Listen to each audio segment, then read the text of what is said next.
In '96, my dad and I went and bought a used commercial walk-behind mower, small little 36-inch and a small trailer. I think the total came up to be somewhere around like $1,400 for everything. And I paid him back that first year.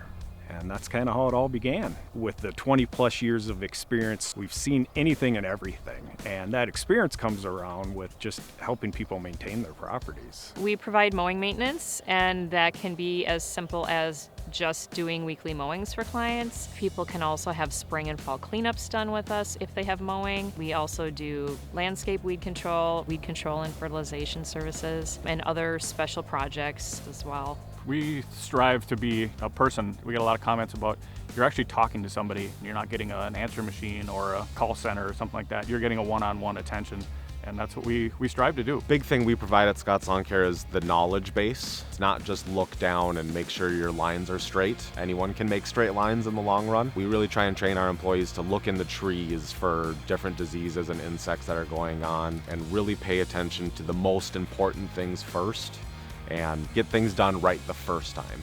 We don't want them to worry about what's going on the outside. They just want to be home or show up to the office and it's done. It's one less thing that they have to worry about. We want our yards to look like we were never there. The cleaning up afterwards, we don't leave any kind of mess behind, and every lawn that we go on looks better when we leave than when we first showed up. I'm passionate about the outdoors, and I know a lot of our employees are too. You know, you showed up, a landscape is dirty or hasn't been cared for, and when you leave, it looks 100% better. You get that instant gratification of what you do. You can look back at your work and say, we got that completed today.